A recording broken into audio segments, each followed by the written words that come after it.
Hello friends, welcome back to my channel. तो आज हम जानेंगे एंजल इन्वेस्टर्स क्या होते हैं, एंजल इन्वेस्टर बनने के फायदे क्या होते हैं और इंडिया के टॉप 3 एंजल इन्वेस्टर्स, उनके इन्वेस्टमेंट और उनकी नेटवर्थ कितना है। ये जानने के पहले हम ये देख लेते हैं कि इसकी जरूरत क्यों पड़ती है। तो अक्सर मैं लोगों से जब बात करता हूं तो मुझे ये बोलते हैं कि यार मेरे पास इनफ फंड्स हैं, फाइनेंशियल सपोर्ट अच्छा है, मेरे पास एक्सपीरियंस भी है इंडस्ट्री का, लेकिन मेरे पास उतनी एनर्जी नहीं है या फिर उतना टाइम नहीं है या फिर वो आइडिया नहीं है जहां पे वो इन्वेस्ट कर सके अपना फुल टाइम। तो उस कंडीशन में लोग अक्सर एंजल इन्वेस्टमेंट बनने का सोचते हैं। लेकिन एंजल इन्वेस्टमेंट होता क्या है? पहले हम ये समझ लेते हैं कि एंजल इन्वेस्टर्स वो होते हैं जो किसी भी स्टार्टअप में एक अर्ली स्टेज पे इन्वेस्टमेंट करते हैं, जिसके बदले में वो एक अच्छी इक्विटी भी डिमांड करते हैं, क्योंकि वहां पे रिस्क हाई होता है, स्टार्टअप फेल होने की चांसेस ज्यादा होते हैं, इसलिए वो एक इक्विटी भी उसके रिटर्न में ज्यादा मांगते हैं। और साथ ही साथ वो उस स्टार्टअप को एक मेंटरशिप की तरह लीड करते हैं, उनको स्ट्रेटजी बनाने में हेल्प करते हैं। तो ये होते हैं एंजल इन्वेस्टर्स। इंडिया में काफी एंजल इन्वेस्टर्स हैं, और यदि आपको लगता है कि आपके पास सरप्लस फंड है और आप उसे ऐसे स्टार्टअप में इन्वेस्ट करना चाहते हैं और उसके एक्सचेंज में हाई रिटर्न भी एक्सपेक्ट आप कर सकते हैं, और साथ ही साथ इसमें एक सेटिस्फेक्शन मिलता है कि आप एक कंपनी को, इनोवेशन को, उसको ग्रोथ होने में आप सपोर्ट कर रहे हैं, तो आपको एक इमोशनल सेटिस्फेक्शन भी मिलता है कि आपने किसी कंपनी को इतना सपोर्ट किया कि आज वो एक बहुत बड़ी कंपनी बन गई है। तो चलिए सबसे पहले हम ये जान लेते हैं कि एंजल इन्वेस्टमेंट करने के, एंजल इन्वेस्टर बनने के बेनिफिट्स क्या होते हैं। तो सबसे पहला बेनिफिट तो मैंने जैसे बताया कि हाई रिटर्न होता है, क्योंकि जब एक कॉन्सेप्ट रेडी होता है और उसको कॉन्सेप्ट को मार्केट में लॉन्च करना होता है या फिर लॉन्च हो चुका है, उसे थोड़ा ग्रोथ करना होता है, तो उस कंडीशन में एंजल इन्वेस्टर्स अपना इन्वेस्टमेंट करते हैं। और चूंकि रिस्क थोड़ी ज्यादा होती है और ये काफी अर्ली स्टेज उस स्टार्टअप के लिए, तो वो इक्विटी रिटर्न में ज्यादा मांगते हैं। तो इसमें जो रिटर्न ऑफ इन्वेस्टमेंट होता है वो काफी डिसेंट होता है, काफी हाई होता है। इसके अलावा आप अपना पोर्टफोलियो का डाइवर्सिफिकेशन भी कर सकते हैं। आप चाहें तो किसी एक आईटी कंपनी में भी इन्वेस्ट कर सकते हैं, किसी एक फार्मा कंपनी में भी कर सकते हैं, कंज्यूमर गुड्स में भी कर सकते हैं। तो आप इंडस्ट्री के हिसाब से अलग अलग इंडस्ट्री में इन्वेस्टमेंट भी कर सकते हैं, अपना पोर्टफोलियो डाइवर्स भी कर सकते हैं, ताकि यदि कोई एक कंपनी या फिर कोई एक इंडस्ट्री रिस्क पे आती है तो आपका इन्वेस्टमेंट सिक्योर रहे और कोई ना कोई आपका इन्वेस्टमेंट जो है, जहां पे आपने इन्वेस्ट कर रखा है, वो आपको रिटर्न दे सके। इसके अलावा ये आपको एक बहुत अच्छी अपॉर्चुनिटी देती है नेटवर्किंग के लिए। काफी लोगों से आपका मिलना जुलना होता है, और सबसे अच्छी बात, आप उन इनोवेटिव एंटरप्रेन्योर से मिलना होता है जो एक विजन रखते हैं, जो अपना एक बिजनेस चालू कर रहे हैं। उनकी एक अलग ही एनर्जी होती है, अलग ही मोटिवेशन होता है, आप उनसे मिल सकते हैं। साथ ही साथ जो बाकी के इवेंट्स होते हैं और जो कि बाकी फोरम्स हैं, जैसे मुंबई स्टार्टअप फोरम है, तो इस तरह के फोरम्स के साथ आप जुड़ सकते हैं। डिफरेंट इवेंट्स होते हैं, आप उन इवेंट्स में जा सकते हैं अपने लिए startup as a investment search करने के लिए। साथ ही साथ आप बाकी एंजल इन्वेस्टर्स से भी मिलते हैं, तो आपको एक काफी अच्छी अपॉर्चुनिटी मिलती है इनोवेटिव लोगों के साथ जुड़ने के लिए, अपना नेटवर्क स्ट्रॉन्ग करने के लिए। ये एक आपके लिए पर्सनल लाइफ में भी काफी स्ट्रेंथ देता है। साथ ही साथ यदि आप angel investors as investor long term देख रहे हैं, तो आपको ये काफी कुछ सपोर्ट करेगा। इसके अलावा आप जो मेंटरशिप देते हैं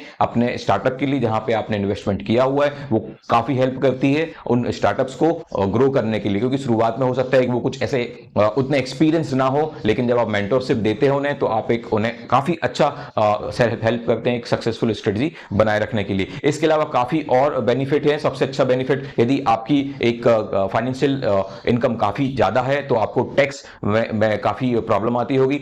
हमारी गवर्नमेंट आपको as a investor tax benefit भी देती है। यदि आप एंजल इन्वेस्टर हैं तो आपको टैक्स में भी काफी बेनिफिट मिलता है। और इसके अलावा आपको जो इमोशनल सेटिस्फैक्शन है कि आप एक कंपनी को, एक कंट्री को एक नया बिजनेस खड़ा करने में हेल्प कर रहे हैं, ये आपको काफी कुछ सेटिस्फैक्शन देता है। क्योंकि एक टाइम के बाद जब आपने काफी कुछ पैसा कमा लिया है और सक्सेस देख ली है, तो आप एक इमोशनल सेटिस्फेक्शन की तरफ जाते दिखते हैं। तो इस तरह से आपको काफी कुछ बेनिफिट हैं। जो टॉप बेनिफिट्स है वो मैंने हाईलाइट कर दिए हैं। आपको लगता है इसके अलावा और भी कोई बेनिफिट्स हैं तो प्लीज आप कमेंट में ड्रॉप करें, मैं उसे अपने कंटेंट्स में जरूर ऐड करूंगा। इसके अलावा चलिए जानते हैं कि इसको स्टार्ट कैसे करना है। तो एंजल इन्वेस्टमेंट के लिए सबसे अच्छी बात यह है कि आप पहले ये देख लें कि आपका इन्वेस्टमेंट की कैपेसिटी क्या है। आपका जो फाइनेंशियल स्टेटस है वो आप अच्छे से देख लें, क्योंकि आइडियली आपको वो इन्वेस्टमेंट करना चाहिए किसी स्टार्टअप में एज अ एंजल इन्वेस्टर्स, जो कि आपका सरप्लस फंड हो। सरप्लस फंड मतलब यदि वो फंड डूब जाए, यदि उससे आपको कोई रिटर्न ना मिले, तो आपको एज अ फाइनेंशियल प्रॉब्लम नहीं आनी चाहिए। तो इसी तरह आप उसे, और आपको सारा फंड किसी एक ही स्टार्टअप में नहीं डालना चाहिए, आपको डाइवर्स करना चाहिए। सो पहले आप ये देख लें कि आपके पास कितना सरप्लस फंड है जो कि आप किसी स्टार्टअप में इन्वेस्ट कर सकते हैं। ये आपकी सबसे पहली स्टेज होनी चाहिए। इसके अलावा आप अपने आप को एजुकेट कर लें। जरूरी है, यदि आप इसी कोई भी काम कर रहे हैं, कोई भी बिजनेस भी स्टार्ट करते हैं, आपको रिसर्च करनी पड़ती है। इसी तरह से आप एज एंजल इन्वेस्टर भी अपने आप को एजुकेट कर लें कि मार्केट में स्टार्टअप्स कौन कौन से नए आ रहे हैं, स्टार्टअप्स की कैसी सिचुएशंस है, उन स्टार्टअप को कैसे ग्रोथ करना है। तो उन सब चीजों को आप ठीक से समझ लें, तो अपने आप को एक एजुकेट कर लें।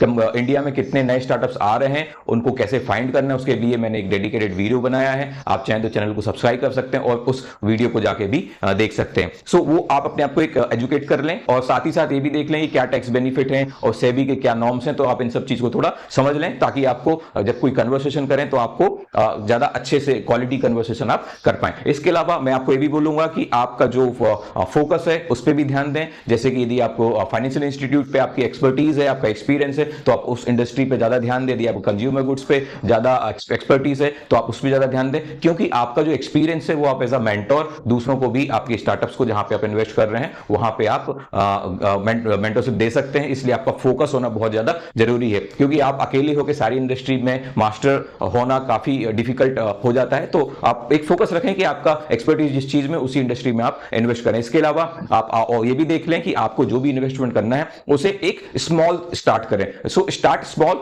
ताकि आपका जो इन्वेस्टमेंट है धीरे धीरे जब ग्रो होगा तो आपको काफी अच्छा रहेगा। लेकिन यदि आपको उसमें लॉस भी हो जाता है तो आपके बाकी सारे इन्वेस्टमेंट जो आपने किए हुए हैं वो इंटैक्ट रहे। So start with the small investment, और जैसे जैसे आप ग्रो होंगे वैसे वैसे अपने इन्वेस्टमेंट का एक पोर्शन जो है बढ़ाते रहें, और ताकि स्टार्टअप की ग्रोथ के साथ आपकी भी ग्रोथ रहे। तो आप ये देख सकते हैं। इसके अलावा जब भी आप कोई करते हैं एज अ इन्वेस्टमेंट करते हैं एज अ एंजल इन्वेस्टर्स, तो आप अपनी एग्जिट स्ट्रेटजी जरूर डिफाइन करें कि एक क्या स्टेज आएगी जहां पे आप उस स्टार्टअप से एग्जिट लेंगे, और जब एग्जिट लेंगे तो उसकी स्ट्रेटजी क्या होगी, उसकी प्रोसेस क्या होगी, उसके नॉर्म्स क्या होंगे। तो ये चीज आपको बहुत ही अच्छे तरीके से समझ लेनी है, और साथ ही साथ जहां पे आप इन्वेस्ट कर रहे हैं उन्हें भी समझा देनी है, क्योंकि ये एक ऐसी सिचुएशन आ जाती है जहां पे आप थोड़ा मतलब आप समझते हैं कि आपकी फाइनेंशियल कैपेसिटी अच्छी होगी, लेकिन आप उसे लूज तो नहीं करेंगे ना। तो आपको एक टारगेट रहता है किसी पर्टिकुलर स्टार्टअप में मैंने इतना इन्वेस्ट किया है और इतने साल में यदि वो रिटर्न नहीं आता या फिर वो कंपनी ग्रो नहीं करती है, तो उस कंडीशन में मैं उस स्टार्टअप से एग्जिट कर जाऊंगा। तो आपको ये चीज अच्छे से डिसाइड कर ली और समझ लेनी है। चलिए बात करते हैं इंडिया के टॉप 3 इन्वेस्टर्स जिन्होंने as a investors, angel investor काफी अच्छा इन्वेस्ट किया हुआ है, उसके बदले में उन्होंने काफी रिटर्न भी मिला है। तो इंडिया के सबसे बड़े एंजल इन्वेस्टर्स जो हैं वो सर रतन टाटा जी, जिनकी नेटवर्थ तो काउंट करना मुश्किल है, लेकिन फिर भी उनकी नेटवर्थ $1 बिलियन के आसपास रहेगी। सो ये काफी अर्ली स्टेजेस पे कंपनीज में इन्वेस्ट करते हैं, और कुछ बड़े नाम जैसे कि ओला हुआ, स्नैपचैट हुआ, फर्स्ट क्राई और अर्बन क्लैप, ये काफी अच्छे ब्रांड नेम है जहां पे उन्होंने इन्वेस्टमेंट किया था, और वहां पे उनको काफी सक्सेस भी देखने मिली।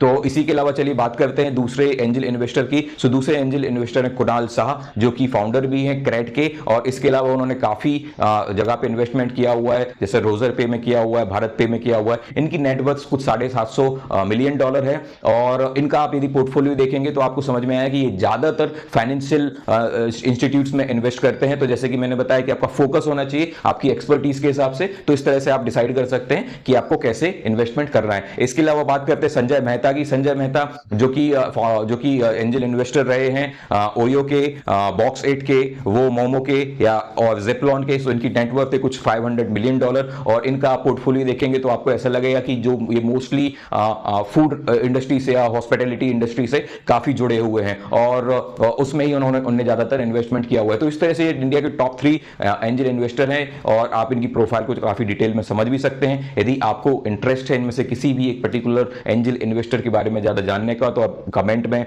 ड्रॉप कर सकते हैं, मैं इसके ऊपर एक डेडिकेटेड वीडियो बना दूंगा। तो इस तरह से आपको अपना जर्नी डिफाइन करना है कि आप एज अपना कैरियर जो है डाइवर्स करना चाहते हैं एंजल इन्वेस्टर्स, सो आप कर सकते हैं, और ये वेरी वेल एक्सेप्टेड है किसी भी कंपनी में। सो यदि आप किसी बड़ी कंपनी में काम कर रहे हैं, किसी बड़ी प्रोफाइल पे, तो आपको ये नहीं सोचना है कि यार एज एंजल इन्वेस्टर्स यदि आप करते हैं तो आपका जो रेपुटेशन रिलेशन है उस पर्टिकुलर कंपनी के साथ खराब हो सकता है। आई थिंक आज की डेट में एज अ एंजल इन्वेस्टर ये प्रोफाइल काफी कुछ एक्सेप्टेड है और आप अपने करंट रोल में रहते हुए भी इसको मैनेज कर सकते हैं। इससे रिलेटेड आपका कोई भी क्वेश्चन हो या फिर एंजल इन्वेस्टमेंट करने के लिए आपको कैसे अपना पोर्टफोलियो बढ़ाना है या फिर आपके पास ऐसा कोई आइडिया है जो आप शेयर करना चाहते हैं, आप कमेंट में डालिए। I will discuss. So stay in touch. I wish you all the very best. Take care. Bye.